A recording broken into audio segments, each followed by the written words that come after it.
Привет из Дубая. С вами передача «Голубь мира», где разбираем крутые навыки. Спрашиваем на английском, отвечаем на русском. Подтягивайте язык или смотрите перевод в тайм-кодах. Let's talk about automation and let's start with the definition. When you have some routine, you are trying to make it faster and in some ways to automate it. So you are using schedulers or some special programs which would press buttons, move mouse, fill forms or some cells to work instead of you. For example, in such a way, you could make automation of your posting. For example, you have a plan to post in Facebook something about four text per day. So you use program for automation, you put timing, you put what should be posted, and then you just forget about it. And special program would make something instead of you.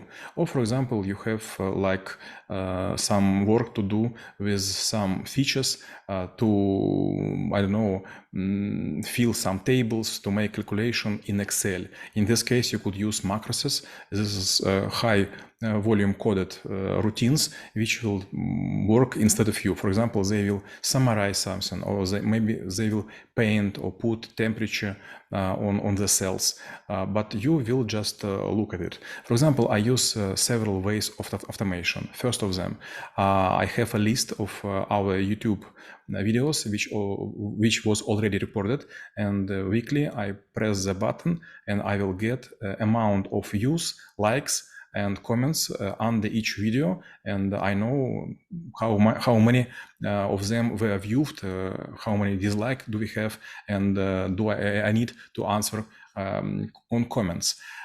Second, for example, I have several automation processes which help me to answer for comments. For example, there are several guys, especially in Kazakhstan, and they write almost on each video something like thank you or rahmet or something like this, very short words. And I have a lot of different ways how to answer. For example, спасибо, thank you, or thank you for your attention, thank you for your support, and so on. But all of these sentences I will create by macros, not by myself. So probably people who listen to or watch us might be asking, oh, maybe it might not be really for me because I'm not really aware of the macroses or like any coding language or any programming. So how hard is to automate something when you have like a different levels of the technology in your head?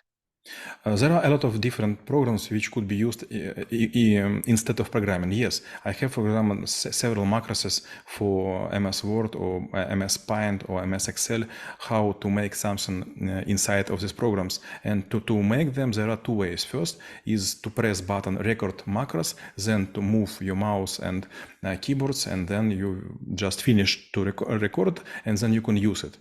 For example, you could make inside the macros sounds like make this text bold and then italic and then red, and these three actions would be recorded, and you will use just one keyboard сочетание клавиш, hotkey shortcuts. Thank you.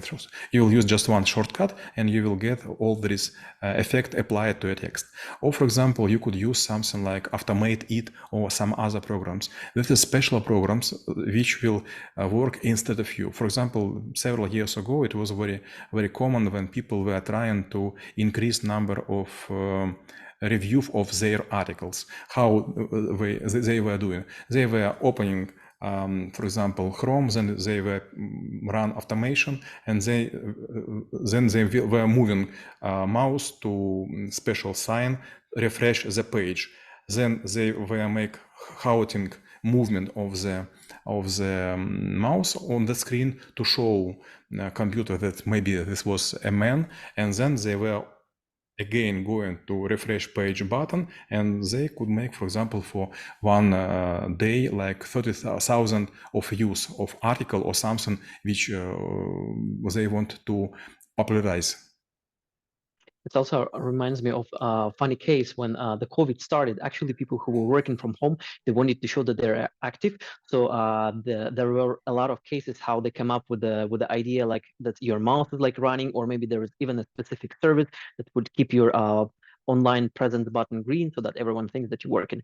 But when we're speaking about the like automation scale, like when it's really worth of automating something, what should be the measurement? Like should you make the decision whether it's something that really worth of your like time and thinking and the efforts to make it to be done without you? You know, I am lucky and unlucky in the same time to tell you a very small example. On the Friday, late night, it was a WhatsApp message from my colleague Nikolai Murashov, and he was telling me that in our server room in clinic in dentistry, it was an accident, and we have broken interrupting power supply, so it doesn't work. So all our equipment could stand without electricity if it will disappear in the building. But к счастью, Fortunately, we made automation, and each day and each week and each month and each quarter and each year we create archives with X-ray images, with financial payments, with history of visits and so on. So when we checked everything, we didn't lose nothing. So everything was in several locations, in St. Petersburg, in Moscow, on a remote location, and so on. So, for example, you could make such a small thing as backupping your documents, not just on OneDrive or Google Drive, but also on some other places. You could also use compression rate. You could also use password and make it, for example, to be loaded to the cloud. And when it comes to monitoring the automation, so for example, there might be cases when the automation might be going out of the control. I do remember there were cases when people, for example, would be automatically asked their phones to be switched into the roaming mode automatically, and the payment was connected there. So automatically they actually would get like a lot of charges applied. Or let's say maybe, you're running out of the space and the automation will allocate something more. So how to approach to monitoring and maybe even having some sort of like a watchdogs or like any other mechanisms to make sure that automation is running and it's running within the available scope of work. You know, it's very funny, but when you have automation, you should have antagonist. So for one automation, you could use another automation. For example, if you're making like archives for video storing or something like this, it is possible that you will have lack of disk space, and you should create some special task. For example, if I have on my SSD less than 10% of free space, I should delete the oldest file on the disk, and this should be run, for example, like each 4 hours. Yes, maybe this not a good way, but you know, this is a way of automation. Or you make program with special coding and it will run more smoothly, or you will use automation and anti-automation. And obviously, sometimes when we are making all of this like automation things surrounding us, there might be some sort of like errors or like mistakes that we make, and whether it comes to building it or maybe when it comes to delegating it to someone, so that they might be misusing. So what might be the common mistake?